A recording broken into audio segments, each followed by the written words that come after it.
हमारे चैनल में आपका फिर से स्वागत है, जहां हम दुनिया के सबसे आकर्षक आश्चर्यों का पता लगाते हैं। आज के वीडियो में हम एक ऐसे शख्स के बारे में बताएंगे जिस पर दिल्ली का सुल्तान फिदा था और बाद में वही शख्स अपने सुल्तान की दर्दनाक मौत का कारण बना।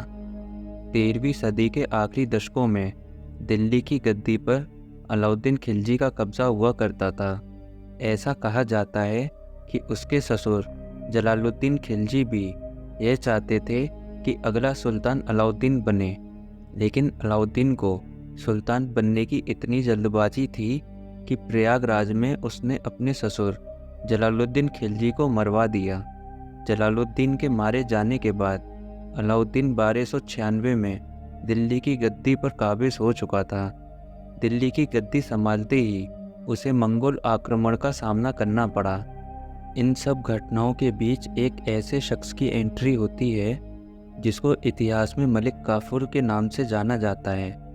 मलिक काफूर के बारे में कहते हैं कि उसने अपनी योग्यता से अलाउद्दीन खिलजी को इस कदर प्रभावित किया कि वो सामान्य फैसले भी काफूर की सलाह लिए बिना नहीं करता था।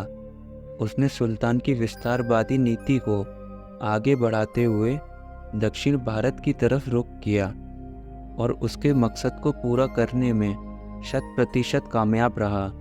मलिक काफूर की सैन्य क्षमता से अलाउद्दीन खिलजी इतना प्रभावित हुआ कि अब मलिक काफूर दिल्ली की सल्तनत में सुल्तान के बाद नंबर 2 की हैसियत पर आ गया था। काफूर न सिर्फ शासन प्रशासन में सुल्तान की मदद किया करता था, बल्कि उसकी व्यक्तिगत ज़रूरतों को भी पूरा किया करता था।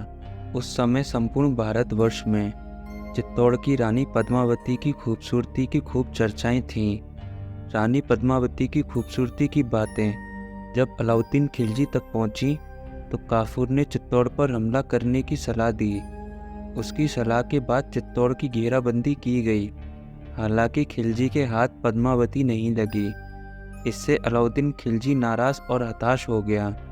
खिलजी को ऐसा लगने लगा कि काफूर ने षड्यंत्र के जरिए उसे दिल्ली की गद्दी से हटाना चाहता था और वहीं से दोनों के बीच मनमुटाव बढ़ने लगे।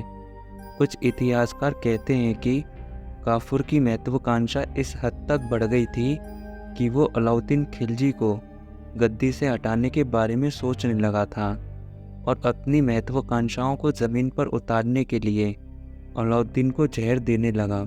हालांकि कुछ इतिहासकार भी मानते हैं कि अलाउद्दीन की मौत जलोदर की वजह से हुई, जिसे हम सभी ड्रॉपसी के नाम से जानते हैं। खिलजी की मौत के बाद मलिक काफूर ने उसके बेटे को गद्दी पर बिठा दिया और राजकाज शुरू कर दिया, लेकिन अलाउद्दीन के अंगरक्षकों ने मलिक काफूर को बहुत ही दर्दनाक मौत दी। दोस्तों, आज की वीडियो में हमने आपको मलिक काफूर और अलाउद्दीन खिलजी के बारे में बताया। आपको क्या लगता है, कमेंट के ज़रिए अपनी राय ज़रूर दें। ऐसी और इंटरेस्टिंग वीडियोस देखने के लिए चैनल को सब्सक्राइब करना और बेल आइकन दबाना बिल्कुल ना भूलें। धन्यवाद।